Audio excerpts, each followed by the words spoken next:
Okay, so for video 3, we are looking for plot and structure. And I'm going to start just by sort of summarizing a favorite film of mine. I picked quite an old one, so hopefully no spoilers. So, Raiders of the Lost Ark, one of the Indiana Jones films. So it opens, and we're introduced to Indiana Jones, and we see what he's like. You know, he's raiding a temple, basically. Back in the days before people considered things like maybe you shouldn't go into various different areas and just loot treasure. But there we go. So we get an idea of what he is and who he is, really. He's sort of kicked into action because basically he just wants to be a professor now, really. He's had enough, really.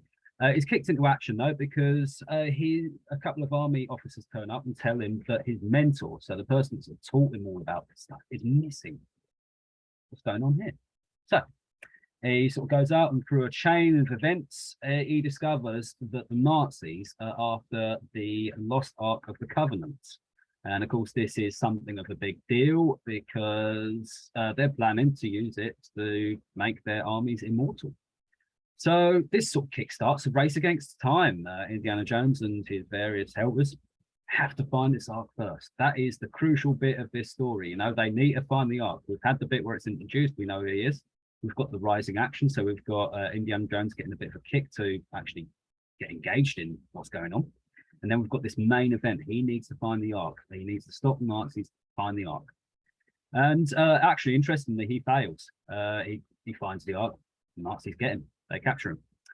But with resolution at the end, it all turns out okay because, as it turns out, the various different things inside the Ark aren't particularly fond of people poking around in their business, and the Nazis all die rather horribly.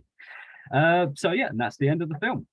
Indiana Jones returns, blah, blah, blah, blah. Lots of other stuff goes on as well. You've got some subplots there. You've got the romance thing going on with his mental daughter. You've got a bit of a submarine, all kinds of stuff, like him finding the special stuff.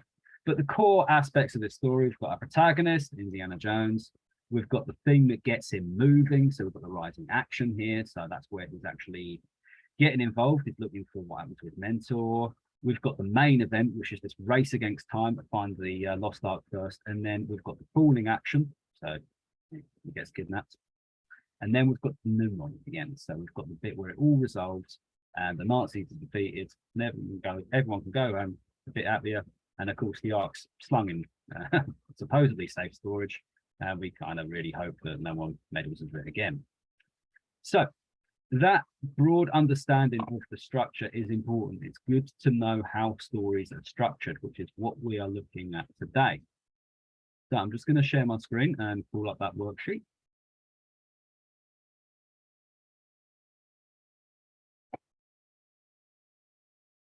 So here we are. So if we have a look at the elements of a story, and I'm saying here a story, any story, there are a few fringe cases. So there are a few stories where it doesn't follow this, but any story you're presented with, any sort of piece of fiction you're going to be broadly familiar with is likely going to have these three elements. Do you have a protagonist?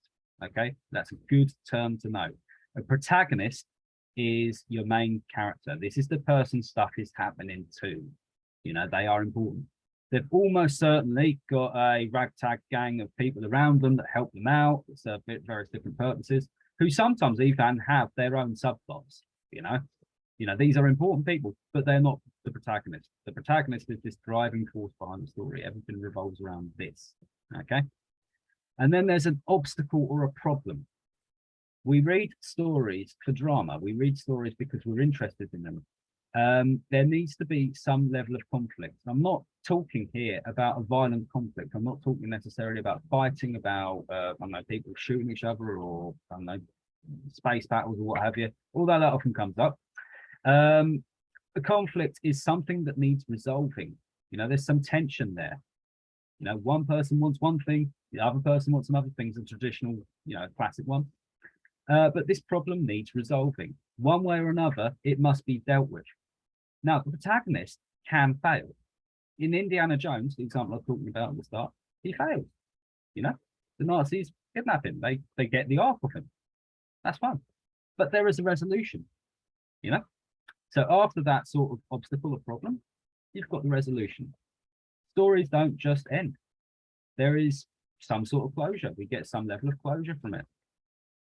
And it usually works in these stages. So you've got your introduction. So we get to meet the protagonist and we get an idea about who they are and how they live. Okay, and then you've got your rising action. So this is the bit of the book or the film or the TV show or the plot where it's sort of ramping up. Okay, things are getting a bit dicey. The stakes are being raised. And in Indiana Jones, we can see this. It goes from your mentor's missing to your mentor's dead to the Nazis are looking for something to the Nazis are going to use this thing to make their soldiers immortal.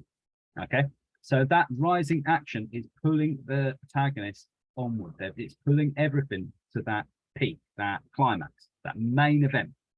And that is the problem itself. And it needs to be resolved. And this is usually the most dramatic part of the story. And then immediately after, you've got your falling action. So this is the consequences of the protagonist trying to solve this problem, trying to overcome this obstacle. Whether they succeed or fail, there are consequences. And this is the falling action. And then finally, you have the denouement. That's from the French word. And this is after the problem's been resolved. What happens? What does the protagonist return home to? In some stories, the protagonist doesn't return home. In some stories, the protagonist has to sacrifice himself to save the world, for instance. But there's something that's going on after. Even if the protagonist is dead, in the example I just gave, you know, that's a sacrifice themselves. We get some insight into what happens after. What happens after they do this? It'd be very, very disappointing if it just ended with the immediate after effects. So that is broadly the template of stories follow. There are some more complex models for understanding some types of fiction as well. There is The Hero's Journey by Joseph Campbell. There's some good videos on that on YouTube, for instance. If you want to have a bit of a look at that, that's fine. But broadly speaking, this is what we need to remember, really. So 5 stages: intro, rising action, climax, falling action, denouement. And you can apply this to pretty much every story. If you're applying this, by the way, to, say, a serial TV show or a series of films, quite often it's best to think of individual episodes as their own sort of story, really, by the way. So if we apply this to Little Red Riding Hood, for instance, so elements here, we've got the protagonist is Little Red Riding Hood. The problem, well, she needs to cross a really dangerous forest to bring food to her grandma. And the resolution here is that the big bad wolf is eventually defeated. Grandma is rescued, so Little Red Riding Hood, and they live happily ever after. And again, we can look at the stages here, and it breaks it down. It does break down into stages. So Little Red Riding Hood is living in the cottage with her mum in the outskirts of the dark forest. Now, we need something that's going to get Little Red Riding Hood to the climax of the story, with the wolf and the "my, what big teeth you have, grandma." And that is her grandma getting sick. She needs to walk through the forest to her cottage. Okay. And at this point, the stakes are raised. She doesn't bump into the wolf at grandma's cottage, if you remember, or if you've got young children. Quick reminder, really. The wolf tries to get her to stray from the path into the forest several times before she actually reaches grandma's house, but she does not stray from the path. So the wolf nips up ahead, and here we get the climax, because he eats grandma, puts her nightie on, climbs into bed. And the climax here is she gets gobbled up. And again, Little Red Riding Hood, she messes this one up a bit, really. You know, she fails that sort of main event. She fails to overcome that obstacle initially. And the falling action includes the friendly woodcutter turning up. You know, he turns up, he kills the wolf and cuts the wolf open. Well, actually, to be honest, it depends on whether the story's been sanitized a bit.